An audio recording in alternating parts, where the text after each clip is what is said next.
ભારતીય સેના દ્વારા અદ્ભુત બચાવ રાહત આપદા કવાયત। ભારતીય સેનાને બહુવિધ એજન્સી આપદા રાહત કવાયત સંયુક્ત વિમોચન 2024ને જોશભેર સંપન્ન કરી, જેમાં વાવાઝોડા સમય કઈ રીતે તમામ એજન્સી અને સેનાની તમામ પાંખો એક સાથે મળી બચાવ કાર્ય કરે તેની અદ્ભુત લાઈવ કવાયત જોવા મળી। ભારતીય સેનાએ 18 અને 19 નવેમ્બરના 2024ના રોજ અમદાવાદ તેમજ પોરબંદર ખાતે બહુપક્ષીય વાર્ષિક સંયુક્ત માનવતાવાદી સહાય અને આપદા રાહત કવાયત સંયુક્ત વિમોચન 2024નું સફળતાપૂર્વક હાથ ધરી, જેમાં સેનાના વડા જનરલ ઉપેન્દ્ર ત્રિવેદીએ આ મહત્વપૂર્ણ કાર્યક્રમમાં હાજરી આપી અને આવનારી આપદા સામે પ્રતિભાવની ભારતની તૈયારી દર્શાવવામાં આવી। ભારતીય સેનાના સઘન કમાન્ડના કોર્નાક કોર દ્વારા ગુજરાતના અમદાવાદ અને પોરબંદર ખાતેથી 18 થી 19 નવેમ્બર 2024 દરમિયાન 2 દિવસ સુધી આ કવાયત હાથ ધરવામાં આવી, જેમાં પોરબંદર ચોપાટી બીચ ખાતે વાવાઝોડા સમયે વિવિધ મુશ્કેલી અને લોકોને બચાવવા ખાસ વાતાવરણ ઊભું કરવામાં આવ્યું, જેમાં ભારતીય સેનાની ત્રણેય પાંખો, આર્મી, નેવી, કોસ્ટગાર્ડ સહિતની તમામ એજન્સીઓ એક સાથે ભાગ લઈ આ મુશ્કેલીને પાર પાડવા અને લોકોના જીવ બચાવવા માટેનું જીવંત ડેમોન્સ્ટ્રેશન આપવામાં આવ્યું।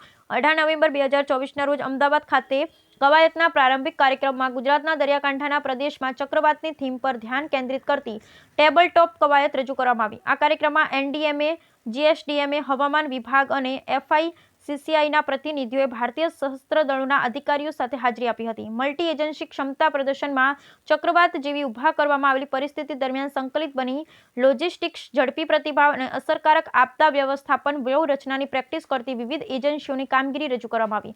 આ કાર્યક્રમમાં ભારતીય સેના, ભારતીય નૌકાદળ, ભારતીય વાયુસેના, ભારતીય તટરક્ષક, રાષ્ટ્રીય આપદા પ્રતિભાવ દળ, રાજ્ય આપદા પ્રતિભાવ દળ અને કેન્દ્ર તેમજ રાજ્યની અન્ય એજન્સીઓ દ્વારા કુદરતી આપદાની સ્થિતિનો સામનો કરવા માટે હાથ ધરવામાં આવતા સહયોગપૂર્ણ પ્રયાસો પર પ્રકાશમાં પાડવામાં આવ્યા હતા। વાવાઝોડા અસરગ્રસ્ત વિસ્તારમાં બહુવિધ એજન્સીની તપાસ અને દેખરેખ હાથ ધરવામાં આવી, ત્યારબાદ બચાવ કામગીરી હાથ ધરવા માટે કર્મચારીઓને જોડવામાં આવ્યા। કવાયત દરમિયાન તૈનાત સંસાધનોની સહાયથી દુર્ઘટનાગ્રસ્ત લોકોના સ્થળાંતરનું નિદર્શન કરવામાં આવ્યું, અસરગ્રસ્ત નાગરિકોની પુનરુત્કર્ષ અને પુનર્વસન સાથે નિદર્શનનું સમાપન કરવામાં આવ્યું હતું।